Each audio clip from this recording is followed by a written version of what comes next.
விருதுநகர் மக்களவைத் தொகுதி காங்கிரஸ் வேட்பாளர் மாணிக்கம் தாகூரை தகுதி நீக்கம் செய்ய கோரிய மனு மீது ஒரு வாரத்தில் முடிவு எடுக்க வேண்டும் என்று உயர்நீதிமன்றம் தெரிவித்துள்ளது. விவரங்களை செய்தியாளர் கிருஷ்ணா வழங்க கேட்கலாம். கிருஷ்ணா, தேர்தல் ஆணையம் தரப்பில் என்ன விளக்கம் உயர்நீதிமன்றத்தில் அளிக்கப்பட்டிருக்கு? விருதுநகர் மக்களவை தொகுதியின் காங்கிரஸ் வேட்பாளர் மாணிக்கம் தாகூரை தகுதி நீக்கம் செய்ய கோரிய மனு மீது ஒரு வாரத்தில் முடிவெடுக்கப்படும் என்று தேர்தல் ஆணையம் தரப்பில் சென்னை உயர்நீதிமன்றத்தில் இன்று தெரிவிக்கப்பட்டுள்ளது.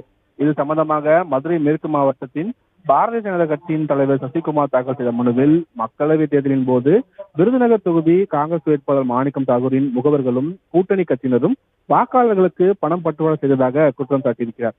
பணம் பட்டுவாடா தொடர்பாக மாணிக்கம் தாகூரின் முகவர்கள் காமராஜ், சீனி, கருப்பையா, பாண்டி ஆகியோருக்கு எதிராக விருதுநகர், மதுரை காவல் நிலையங்களில் வழக்கு பதிவு செய்யப்பட்டுள்ளதாகவும் அந்த மனுவில் அவர் சுட்டிக்காட்டியிருக்கிறார்.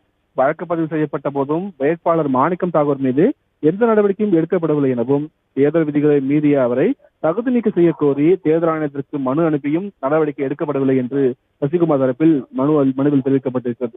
தேர்தல் ஆணையத்திற்கு அனுப்பிய மனுவின் அடிப்படையில் மாணிக்கம் தாகூரை தகுதி நீக்கம் செய்ய உத்தரவிட வேண்டும் என்றும் மனுவில் கோரிக்கை வைக்கப்பட்டுள்ளது. இந்த வழக்கு நீதிபதிகள் மகாதேவன் மற்றும் நீதிபதி முகமது ஷஃபீக் அமர்வில் இன்று விசாரணைக்கு வந்தபோது மனுதாரரின் மனு ஏற்கனவே பரிசீலனைக்கு எடுக்கப்பட்டுள்ளதாகவும் ஒரு வாரத்தில் இது தொடர்பாக என்று தேர்தல் ஆணையம் தரப்பில் விளக்கம் அளிக்கப்பட்டது. இதை பதிவு செய்து கொண்ட நீதிபதிகள் பாரதிய ஜனதா கட்சி மதுரை மாவட்ட செயலாளர் வழக்கை முடித்து தற்போது உத்தரவிட்டிருக்கிறார்கள். ராஜலட்சுமி, விவரங்களுக்கு நன்றி கிருஷ்ணா.